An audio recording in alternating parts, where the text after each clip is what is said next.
नमस्कार। आज के वीडियो में एक गंभीर मानसिक समस्या के बारे में समझने का प्रयास करेंगे जिसको बोलते हैं डिसलेक्सिया। ये नाम आपने पहले भी शायद सुना होगा, अगर नहीं सुना होगा तो यहाँ पे जान लीजिए कि एक ऐसी मानसिक समस्या होती है जिसमें व्यक्ति को पढ़ने लिखने में समस्या होती है, लीनियर इक्वेशन सॉल्व करने में समस्या होती है, मैथमेटिक्स को सॉल्व करने में समस्या होती है, फैक्ट को याद करने में बेसिकली जिस व्यक्ति को समस्या होती है, ऐसे में उसे डिसलेक्सिया की समस्या बेसिकली हो सकती है या फिर डिसलेक्सिया की बीमारी उसे हो सकती है। ठीक है, तो ये तो बात हो गई डिसलेक्सिया के बारे में। इसके अगर सिम्टम्स की बात करें तो मैंने अभी आपको बताया कि पढ़ने में दिक्कत होती है, लिखने में दिक्कत होती है, किसी तरह की लीनियर इक्वेशन लिखी होती है उसको समझने में दिक्कत होती है, या फिर किसी चीज़ को लीनियर वे में अरेंज करने में दिक्कत होती है, लाइन बाय लाइन कोई चीज़ लिखने में दिक्कत होती है। साथ ही साथ जो इक्वेशंस होते हैं उन्हें सॉल्व करने में, मैथमेटिक्स के जो प्रॉब्लम्स होते हैं उनको सॉल्व करने में, ऐसी बहुत सारी समस्याएं बेसिकली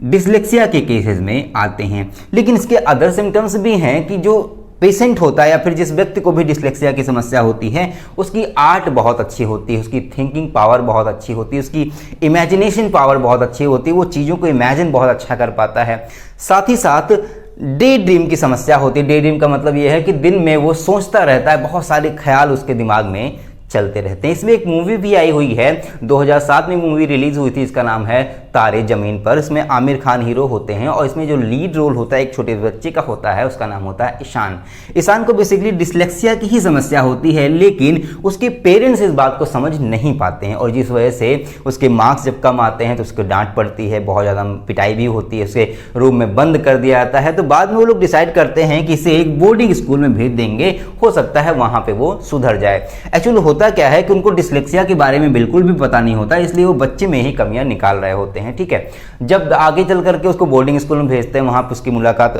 आमिर खान से होती है जो कि एक आर्ट टीचर होते हैं उस स्कूल में। वो इस बात को समझते हैं, वो डिसलेक्सिया की समस्या को समझ रहे होते हैं, इसलिए वो जो टीचर होते हैं बेसिकली उस बच्चे को समझने का प्रयास करते हैं, साथ ही साथ उसे इमोशनली उससे अटैच होते हैं, इमोशनली उसे सपोर्ट करने का प्रयास करते हैं, जिसकी वजह से धीरे धीरे उस बच्चे के अंदर यानी कि जो ईशान होता है उसके अंदर ये समस्या खत्म होती जाती है। तो बेसिकली उस मूवी में बेसिकली इस डिसलेक्सिया की समस्या के बारे में लोगों को जागरूक करने का प्रयास किया गया है। ठीक है, तो ये तो बात हो गई इसके सिम्टम्स के बारे में। इसके अगर कॉजेस की बात करें तो मैंने अभी आपको बताया कि जो डिसलेक्सिया की समस्या है ये पूरी तरह से मानसिक समस्या है, यानी कि हमारे दिमाग में कुछ कमियां होने की वजह से ये समस्या बेसिकली हो जाती है। अगर हम अपने ब्रेन की बात करें तो मैं एक रफ फिगर की अगर बात करूं तो बेसिकली हमारा ब्रेन कुछ इस तरह का होता है। ये दो पार्ट में हमारा ब्रेन डिवाइड होता है, एक होता है लेफ्ट हिस्सा, ठीक है, और एक होता है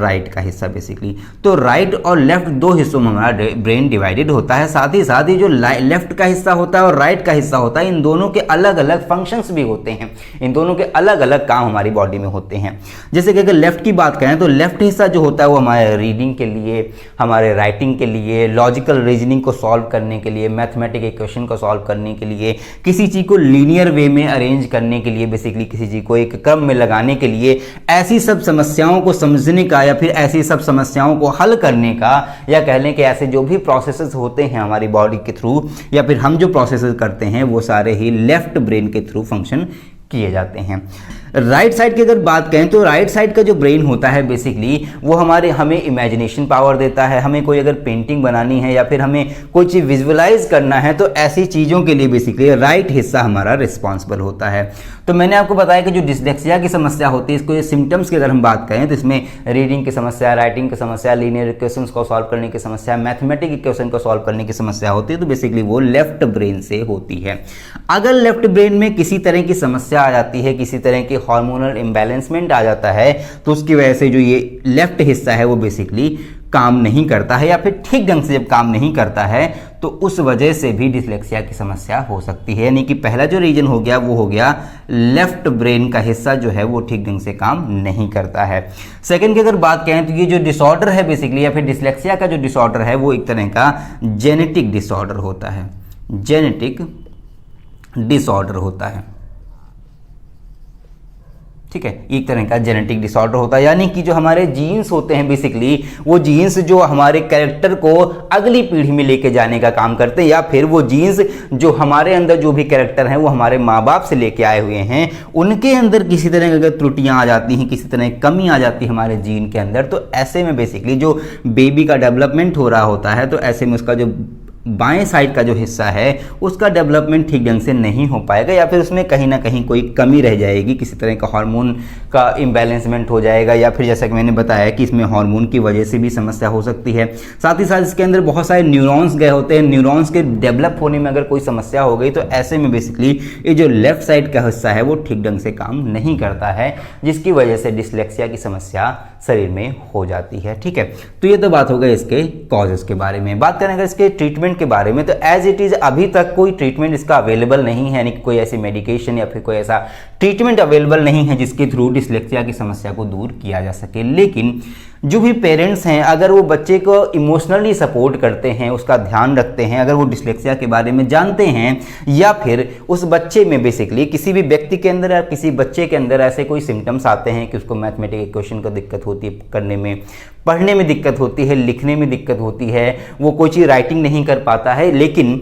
उसकी जो पेंटिंग है वो बहुत अच्छी बनाता है, जो आर्ट बनाता है बहुत अच्छी बनाता है, किसी को इमेजिन करना होता है बहुत अच्छा इमेजिन करता है, विजुअलाइज करने की पावर अगर उसकी अच्छी है, ऐसे कुछ सिम्टम्स अगर आप किसी व्यक्ति के अंदर पहचान पाते हैं तो बेसिकली वो डिसलेक्सिया की समस्या से जूझ रहा है। तो ऐसे में उसका आप इमोशनली मेंटली बेसिकली सपोर्ट करें, उसको बार बार एक्सरसाइज करवाएं, मेंटल एक्सरसाइज करवाएं। मैथमेटिक इक्वेशन मान लीजिए लिखने में दिक्कत होती है या फिर मैथमेटिक्स को इक्वेशन को सॉल्व करने में दिक्कत होती है, तो उसे धीरे धीरे से प्रैक्टिस कराएं, धीरे धीरे से वो कर लेगा। साथ ही साथ अगर उसको पढ़ने में दिक्कत होती है, लिखने में दिक्कत होती है, जो मैंने मूवी बताई उसमें बच्चा जो रहता है ईशान, उसमें होता क्या है कि वो चीज़ों को उल्टा लिखता है, यानी कि जो भी लेटर्स होते हैं उनको वो उल्टा लिखता है। तो ऐसे में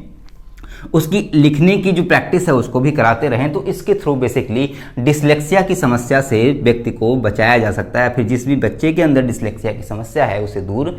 किया जा सकता है। आई होप आपको वीडियो अच्छी लगी होगी। अगर आपको वीडियो अच्छी लगी हो तो प्लीज़ वीडियो को लाइक करें, लोगों को शेयर करें ताकि इसके बारे में और ज़्यादा लोगों को जानकारी मिल सके। साथ ही साथ अगर आप चैनल पर नए हैं तो प्लीज़ चैनल को सब्सक्राइब कर लें ताकि ऐसे इंटरेस्टिंग और नॉलेजफुल वीडियो आपको लगातार मिलती रहे। मिलते हैं अगले वीडियो में, तब तक के लिए जय हिंद।